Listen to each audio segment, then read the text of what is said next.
Hi, everybody. I'm back again, and I need to do a little bit of housekeeping here. So, there's a small possibility at any time I will be attacked by a rogue robot. Uh, we live in new times. The Roomba has gone off on a tangent and has run rogue, and I'm not sure where he is, but he might come back, in which case I'll have to fight him off, like you do. I think I just dropped off with YouTube, so I'm really sorry. Don't worry, you didn't miss anything. Just killer robots. Um, for those of you who are just tuning in, who have never tuned in before, uh, my name is Beth Wagner, and I am currently reading my dad's manuscripts. Um, this one is called The Dance of 100,000 Steps. I'm currently on chapter 5, so if you have not been listening, then you should probably go back to the earlier broadcast so you can catch up. Right now, we are almost a third of the way. We'll be a third of the way on Monday, but I'm still going to do a little bit of a third of the way through wrap up after I'm done reading tonight, and kind of let you know how I'm feeling about it. I know I've started already commenting anyway throughout the week, but I want to do like more of a fuller wrap up. Well, not wrap up, but like commentary. Alrighty. So, without further ado, chapter 5.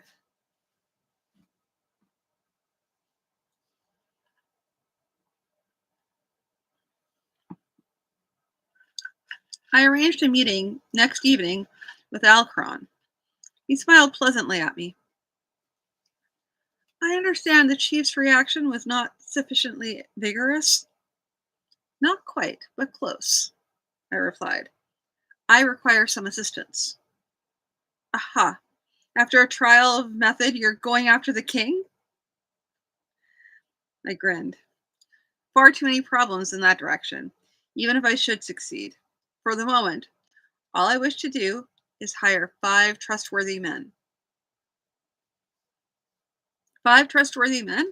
Now there's a goal in this part of town. I'm not looking for paladins or for some fantasy romance.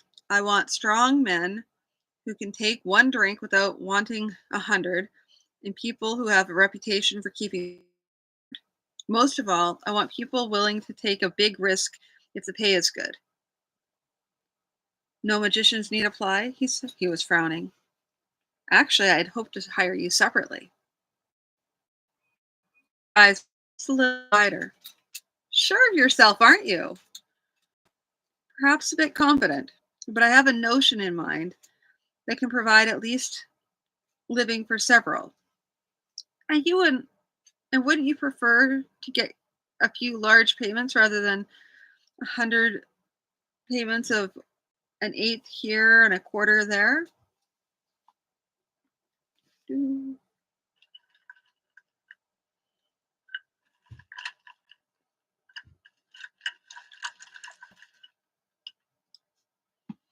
The first attempt came a week later, much later than I'd expected. Those who were able to keep track of such news said that there was a continuing upheaval in certain criminal sections of the city. There was a power struggle among 3 of Greenhead's lieutenants, and another chief known as Bentmouth, who was attempting to take over what had been Greenhead's territory. Pimps, pickpockets, burglars, and various petty criminals found themselves paying money to not one chief, but several. Knowing their choices, they paid up and only grumbled among themselves. People sold their services to one or other of the claimants and worked with all their might to see that their men ended up on top. Watcher to the doings of the king in court, the occasional hanging, and the news in form of statements of what the crown expected to be the attitude of the people. It occurred to me, not for the first time, to marvel at how ill-informed the upper classes were as to what was happening in some parts of the city. Back to the attempt, though. There were a pair of them, and they came into Achenball's shop late in the afternoon. They were not customers. Their shabby clothing and scarred knuckles gave them away as they came in the door. Achenball looked up. Looked up. What can I do for you? Leaving off the sir or any honorific was a suggestion that they were in the wrong shop.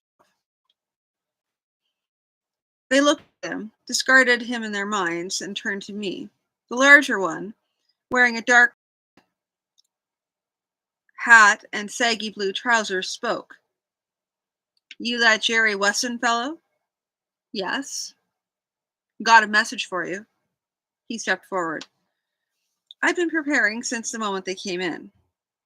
The hammers used in clockworking are small, but even a small piece of metal, thrown hard, can do damage. It hit his forehead and bounced upward. In the same instant I had picked up a screwdriver from the bench in front of me and threw it like a dagger. The smaller one, wearing a somewhat newer green coat and dark trousers, shrieked as it slashed across his forehead. I'd aimed for his eye, but he moved a bit too quickly. The big one staggered a bit, then came on. As he reached across the bent workbench at me, yelling something incomprehensible,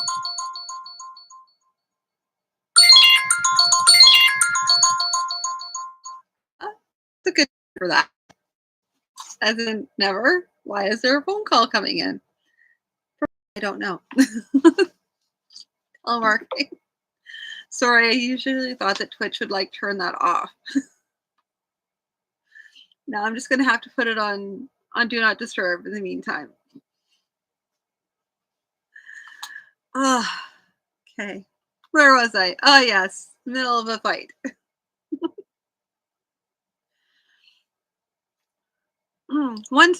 The big one staggered a bit, then came on. As he reached across the workbench at me, bellowing something incomprehensible, I wrapped my hands around the back of his head and slammed his face down hard on the workbench.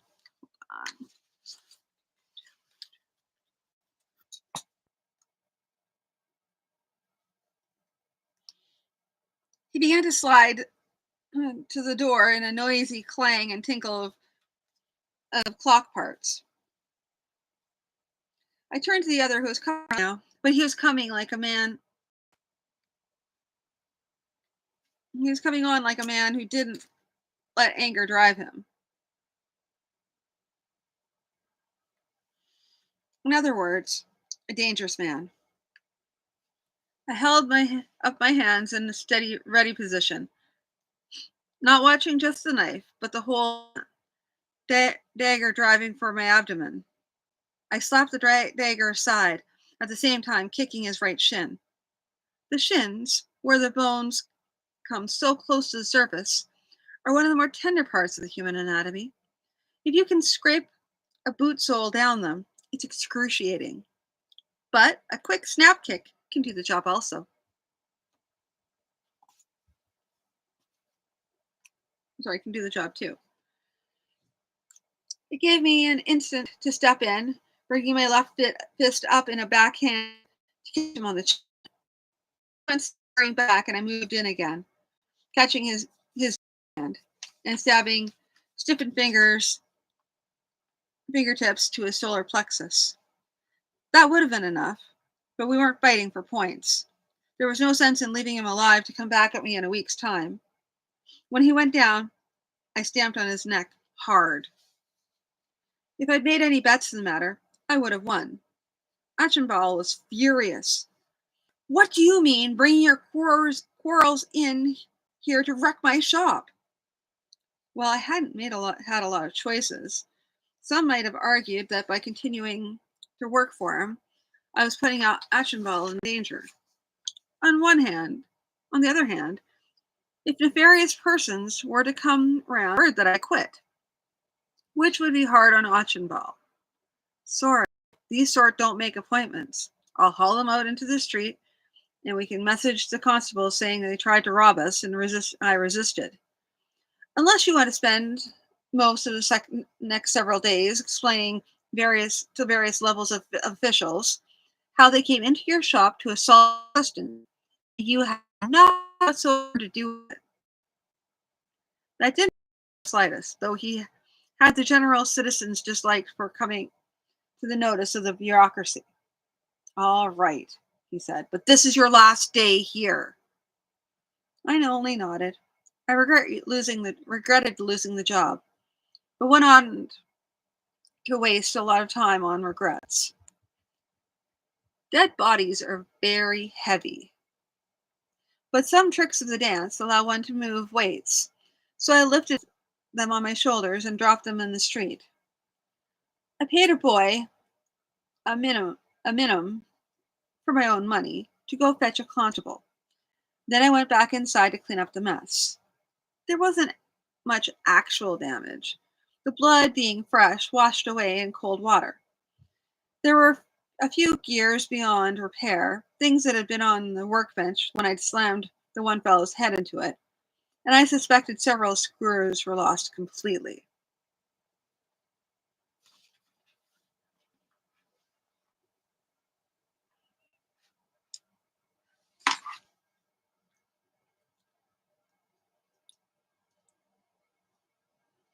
Sorry. A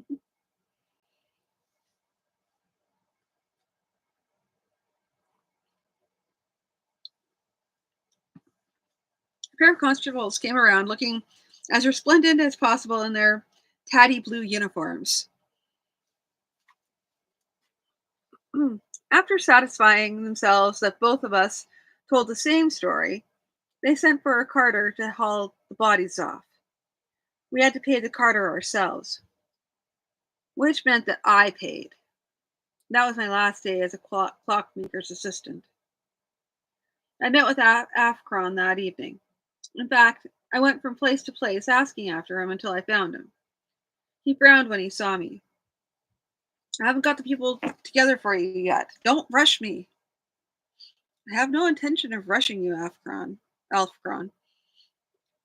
Do I need to tell you what happened this afternoon? No need. The story's been going around already. Some people came looking for you. They found you. But your reaction was considerably more vigorous than they had expected. I smiled. Yes, I suppose one could describe it that way. And I feel I could probably handle, say, the next two efforts. But sometime along about then, someone's going to think of wizardry. I need some protection against that. He fiddled with his hat brim. I'll have to charge for it. I expected as much, but I won't pay any price. I still don't have anything near the riches of dukedom. Ah, but a sad mock face. Not even the riches of a tiny barony? Unfortunately, not yet. Sometime in the future, perhaps. He continued to look sad.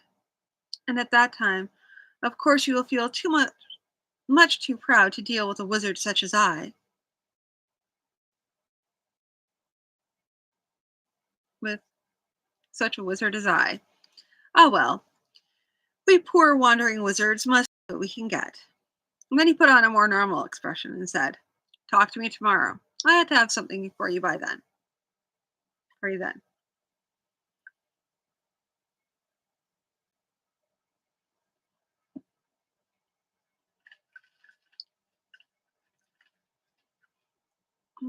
What he brought me was a clear glass bead, strung on a long thread of black linen.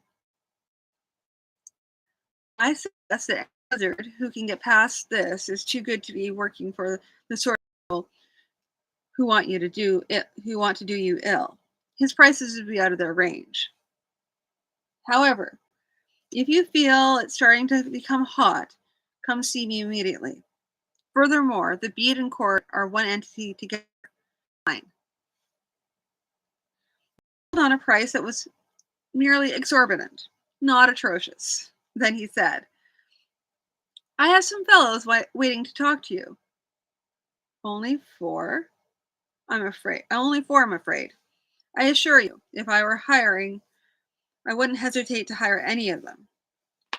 You being you, however, you're going to want to make your own judgments, and that is understood. He went to another table and came back with four. They looked good enough, but looks were not enough. He introduced each of them. And Olden Harfon was a large man who moved lightly. His hair was dark. His large, square face showed no emotion. Sherritt then was a medium black hair again and an oval-shaped face. He wore a smile, which I came to know was habitual. Wildor Koratz was of medium build, square face, and a myriad of scars on his knuckles. Dalmar Altens was tall and slender, with a long face to match. I looked them over. Has Alfkron told you why I need you? Sherritt spoke. Says you need some hard fellows. Says you figure you'll be up against what's left of the Greenhead's lot. Does that worry you? Not much. If Greenhead were still in charge, that would be different. The others nodded or muttered or growled agreement, according to temperament. Said. The way it works is you do what I say when I say. If I figure you have a better way of do something, if you figure you have a better way to do something, tell me. But we're not going to stand arguing when things get hurried. Those times you do what I say. Bring up any arguments later around a table over a mug of beer or whatever. That suit you? In fact, I figured when it came to action, I'd be saying something like, the one in the middle's mine, and going at it, leaving them to choose opponents and methods of operation. It was best to start off with the most definite rules, though, just in case some future situation allowed for more tactical control. You be telling us when to go to the privy too? That was big, Bolden Harfin, testing limits. I smiled at him. Not so long as you don't suddenly need to go to the privy when I need you in a hurry. Can you hold your water that long? He looked at me a moment, then said, we go to the privy before anything starts then. It might have been a good idea to go through and get histories from them, where they've been and what they've done, but those histories were likely to be little more than what they thought they needed me to know. All right, you can decide among yourselves how and it goes. But I want one of you with me, and two watching Archibald's shop. Someone might come back there to try and find me. Why worry? Sherritt asked. He turned you out. Let him look after himself. I shook my head. I don't see it that way. He treated me fair, right up to the time my trouble came in off the street and messed up his shop for him. So I owe him. And I'm not going to let some lot of street toughs go hurting him because he doesn't know where I am. Clear enough? Very clear. After that, I had some errands. Chief among which was getting a lot of money I'd taken from Chief Greenhead into a bank. I'd had the innkeeper watching it for me, but he was getting nervous about that, and I couldn't blame him. This required dressing better than I had since I'd been in Raylan. Shopkeepers' helpers did not usually handle such sums of money, and bankers would be suspicious about such a person making a large deposit in a personal account. I found suitable clothing, bargained the tailor down to almost a reasonable price, and after a day, I was fitted in a sport coat, narrow-waisted, and a pair of tan trousers. The trousers compromised between being so tight as to be the top of fashion and so loose as to be hopelessly out of style. I also ordered a second pair of trousers. It seemed certain to me if I had to do anything at all active in these things, I'd lose several seams, despite the tailor's assurance. Now, looking like some minor lord, or at least the son of a wealthy merchant, I went to the bank. Looking and acting thus, there was no question as to my right to the money. Charlton Dinsty was uneasy about the bank. You trust them without money, sir? Yes. Part of their reputation depends on assuring the customer that their money is safe. But I hear about banks going broke now and again. That's why I picked this bank out of the others. The Approche National Bank. It's big.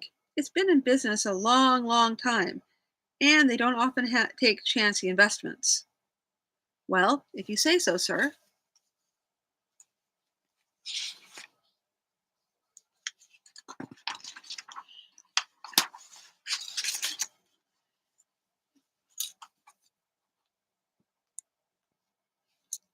After a few days, when we'd gotten a little more used to each other, Olden asked me, "You going to take over from Chief Greenhead?"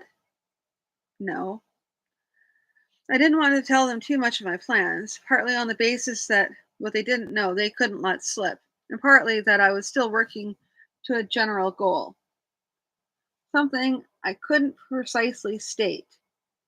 On the other hand, telling them nothing meant that I didn't trust them, and that sort of attitude had a way of making itself work out to be true.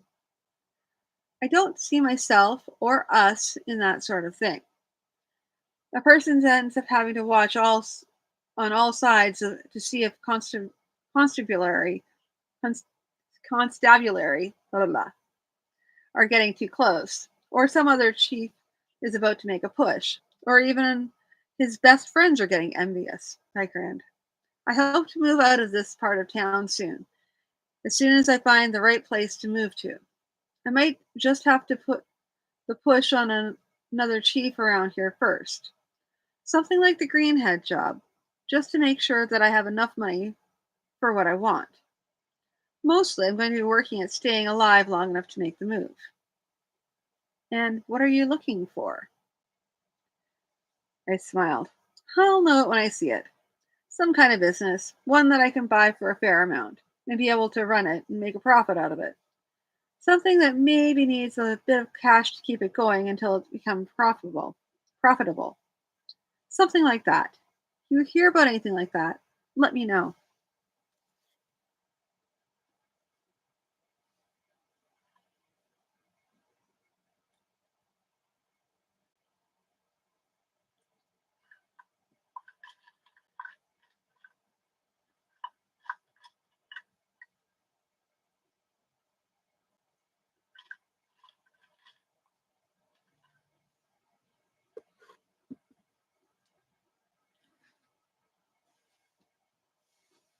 Despite how tentative I sounded when I talked to Alden, I knew I need more money for what I wanted.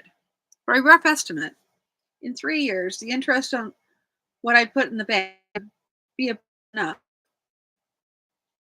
If I were taking my and for general expenses, such as feeding my faithful four, I doubted I'd ever get there. So I consulted Afron. I'm strongly considering going to wish Bentmouth a happy name day. He flicked his fingers against the brim of his hat where it sat on the table. Hmm. There was a pause. Well, I don't know much about him. He made a push at Chief Greenhead a year or two back, and got his beak thoroughly slapped for it. But you should know. Word's gotten around about how you got to Greenhead in his own place, so everyone's looking after themselves very well. Bentmouth in particular has hired a fairly good wizard to see to his safety. But you're better? When he's so better than me.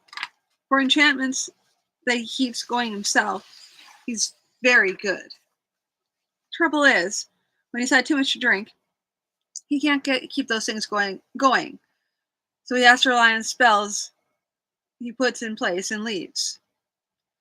Not that those are negligible, of course. I could overcome them, but I'd probably alert the neighborhood, and several neighborhoods around, by raising the power to do so. I harkened back to what I'd learned about such things. It'd have to be something other than the generalized keep persons out of ill intent, wouldn't it? He chuckled in agreement. That'd keep everyone out, wouldn't it? In those circles, every chief knows that his men all have designs on his status. No, it would more likely be a series of warning circles, circles that would raise an alarm on the approach of someone with immediate ill intent. Something like that. So I could make myself stop thinking about what I was doing for just long enough. I might be able to slip past. He returned my grin. I understand that in far kingdoms of Haran, there are fellows who can train themselves not to think of some particular thing. I don't suppose you would be one of those? No, I've had some special training, but I never could master that. I can relax my mind quite a lot, but not thinking at all seems a bit beyond me. His eyes widened then, for certain. The dance of 100,000 steps? I considered prevarication, decided against it. Yes, I have found it a help on occasion. Trying hard not to sound eager, he said, for lessons in the dance, I could be willing to provide a lot of magical services. I'll teach you what I can. I'm not a real adept, but I know most of the basics, especially the self defense moves. Yes, you do, don't you? Who are you, Jerry Wesson? Me? I'm the soon to be well known Jordan Wesson. He looked at me, his fingers tapping a complex but silent rhythm on his hot hat brim. Indeed. I wonder if you yourself know who you are. Well, let me do some consideration of the name day affair, and I'll see what I can come up with. He turned and left me.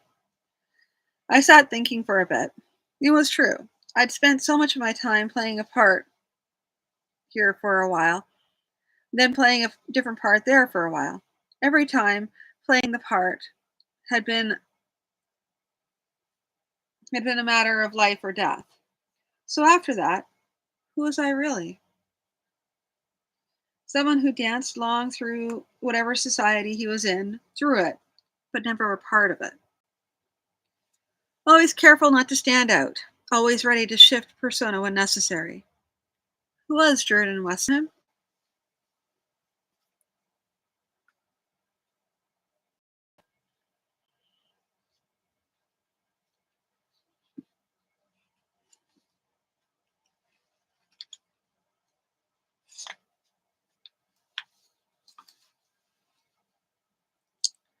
Jared Thinsty approached me next day.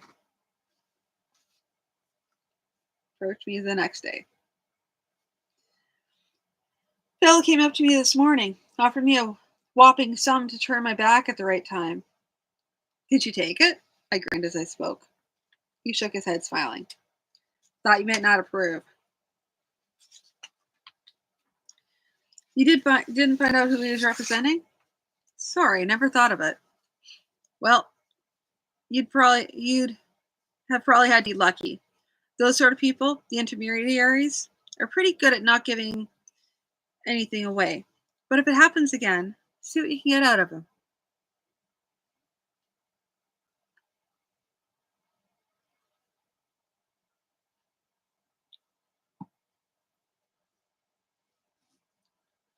Afkron was as good as his word. A few days later, he met me again. He met with me. It was a small crystal sphere strung on a leather cord. This should help get you past most of the wards. Hold on to the sphere. Feel how smooth it is? Now concentrate your mind on making it feel gritty. Go ahead, try.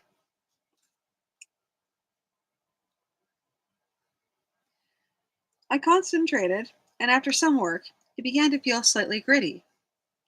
That's it? He put on a mock stern face. That's it? I'll have you know that required a lot of research and spell casting. Yes, that's it.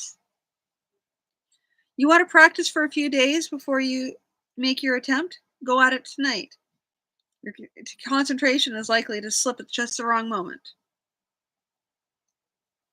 Sorry, I didn't mean to make belittle your achievement. I have a couple of questions to make. I explained what I wanted, and considering how I'd near insulted him before, refrained from ending up with the question, "Can you do it?" My, he said. You don't want much, do you? This is going to cost you, of course. First off, I'll need two more spell canisters.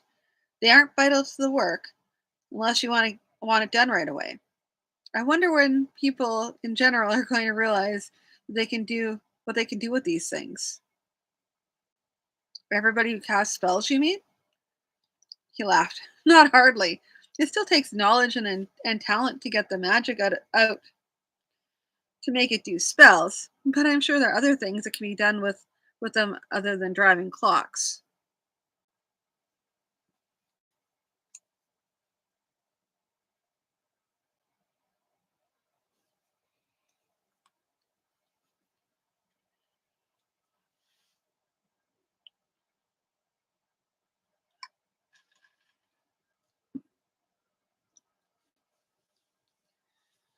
Since I had someone with me at all times now, it didn't surprise me that the next attempt was made by several at once. They came to the streamside grove while I was sitting reading a broadsheet.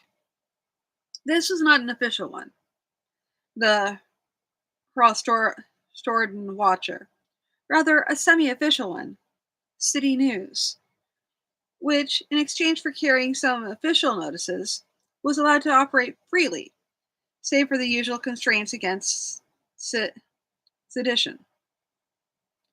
Among the notices they carried was a short item regarding the breaking up of a ring that produced a nasty, seditious little broadsheet, the sort one might be arrested for merely carrying. It had been printing seditious lies concerning the king and his family. Apparently, they'd had sophisticated magical wards, so the authorities needed great efforts to track the printers down. I was just wondering idly where I might stand on the sedition situation. I knew very well the kinds of constraints that ordinary people lived under, but what could I do? Trouble, sir, Wildor said. I looked up at him. Where and how many?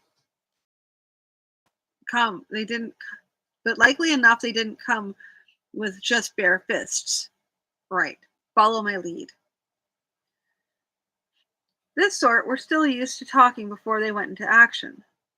You're Jerry Wesson? It was more an accusation than a question, and he knew very well who I was. Yes, and you are an unwashed bit of slime. His face twitched, but he didn't lose his temper. Quite.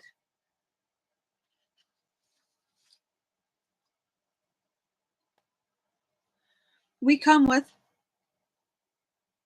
I swept my wine cup off the table and, in the same motion, threw it at his head.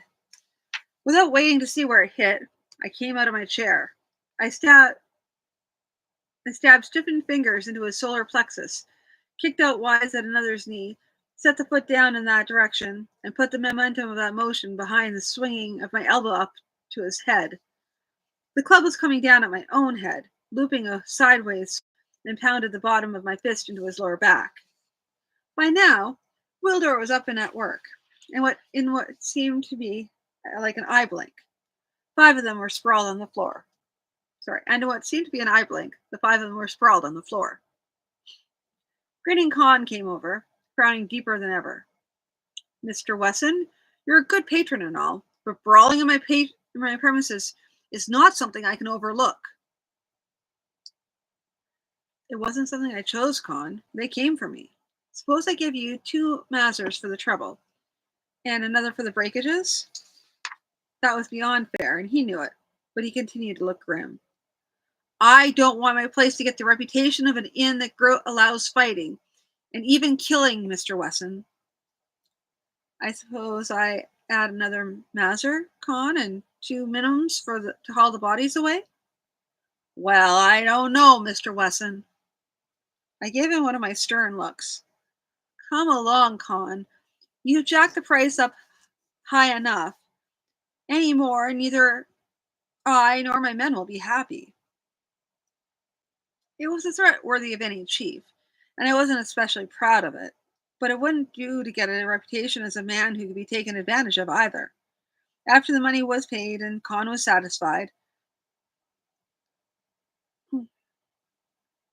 though his expression did not show it, I looked at Wildor. Good to know you're capable as I thought. Capable of me? Sir, I don't think you needed my help for that lot. I grinned at him.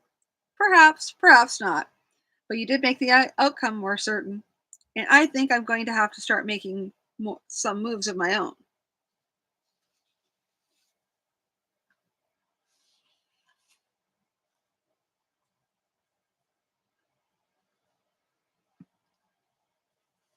Three days later, in the middle of the night, I wandered down the streets to the inn called the Crown that was safe from detection by magic. As for non-magical detection, old Holton had trained me in the art of not attracting attention. I was wearing a dark cloak, one with several pockets on the insides, useful for carrying things. Useful for carrying various things. One of these was a thin knotted rope attached to a 3-pronged hook, which I made ready as I went down the alley between the thistle and the building next to it.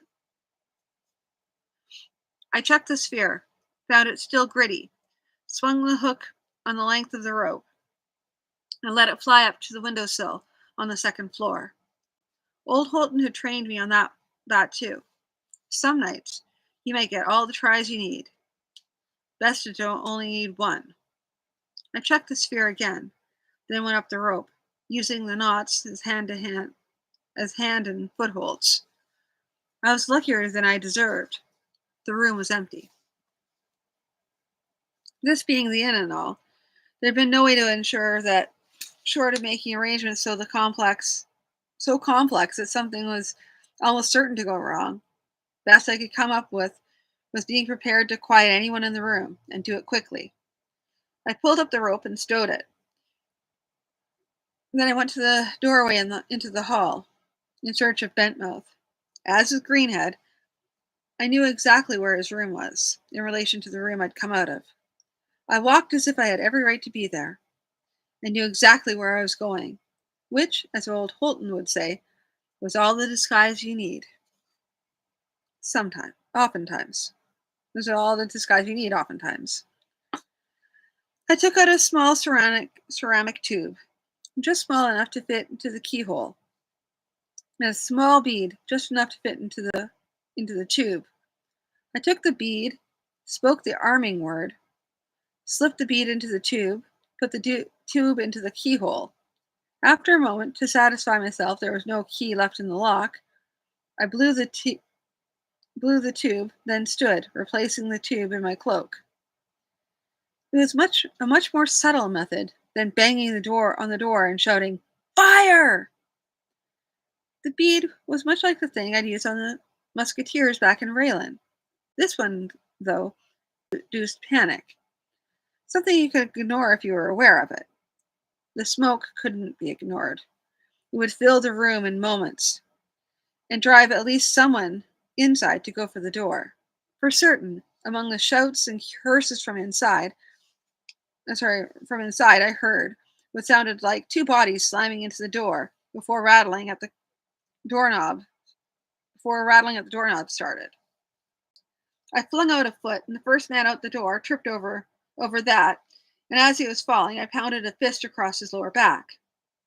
I put in the fist in the stomach of the next one, but the third, perhaps a little less affected by the panic, jumped out and to the side, away from me, and ended facing me. He brought his hands up, in the manner of someone who'd learned at least a little bit of boxing, and he dodged back slightly from the first kick I threw. The two men, though, having tried to go out the door simultaneously, jammed there for a moment, then hurtled out. I skipped back out of their way and kicked the man nearest me in the knee, while the other one was headed down around the stairs, right into the boxer's arms.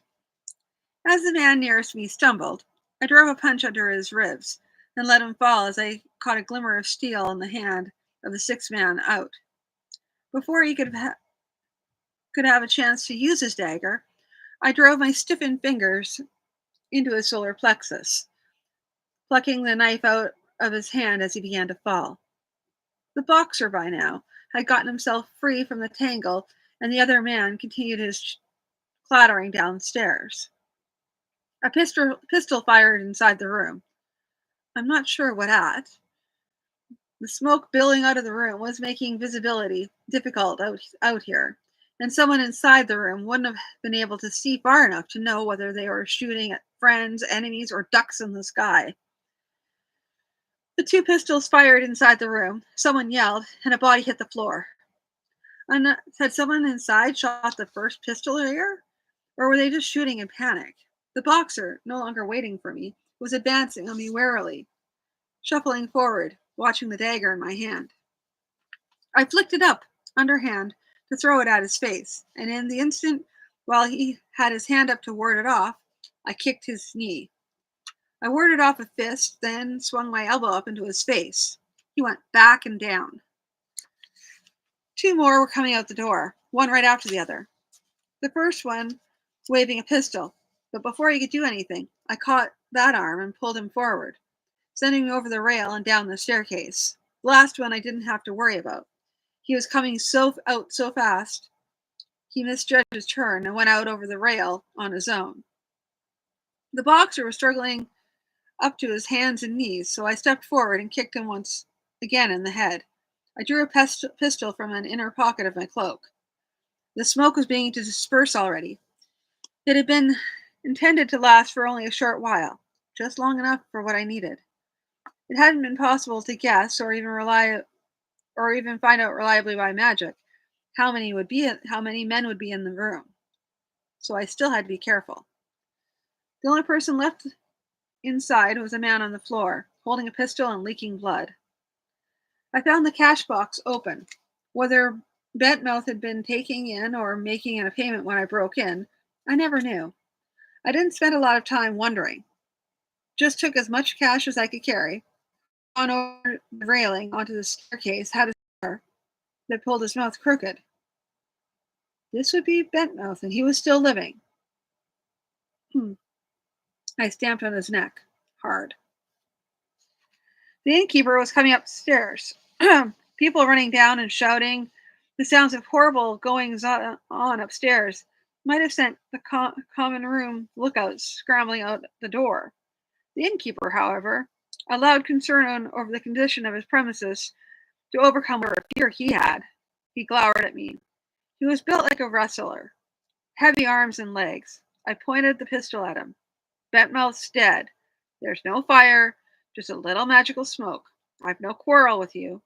If you'll just go back downstairs and wait until I've gone out, we'll have no problems.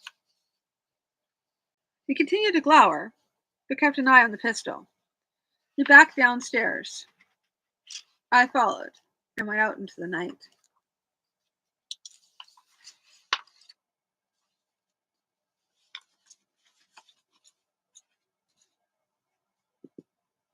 Okay, so that is chapter 5. Um, hmm, yeah, it's obviously action adventure for sure. What else? I don't know. I mean, I think there's some things I might tweak about it. How do I feel about it? Well,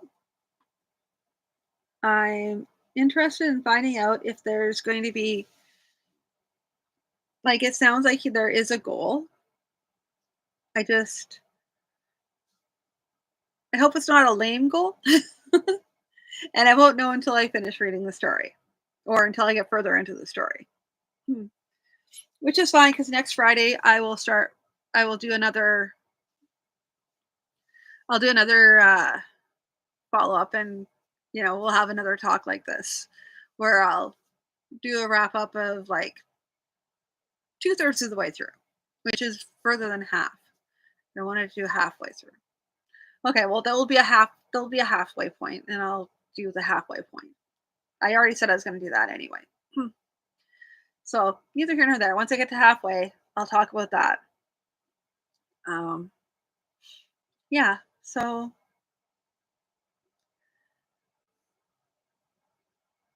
I'll know better. I think I'll know better within the next couple of chapters. 'Cause I'm. It's not that I'm not sure how I feel about. Well, yeah, I'm not sure how I feel about it because I know that there's other characters, and I don't know if they fit in with the rest of the story, or if they're just gone. I'm thinking about it. I'm definitely thinking about it because it's definitely got potential. Um, I want to find out more of what happens because I can go one of two ways about this. I'm just hoping that there's more stuff gets brought around to like round out the story. And especially when I saw the end and I read the full synopsis, which has like basically how the whole entire thing wraps up. And it's all in how you can have a synopsis, but it's all in how it's executed.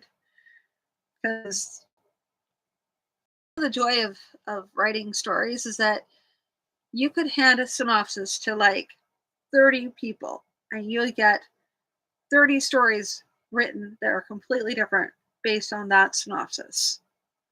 They'll have the basic same things going on, but how they travel is a whole nother matter. So, gonna find out how this goes. I am curious as to how this develops. And yeah, I think that's pretty much all I have to say because I'm just gonna go around in circles about it. Only because I thought it was gonna be there's gonna be more to it, but there's not yet. It's just like everything's just developing in this chapter. So I'll find out in the next chapter.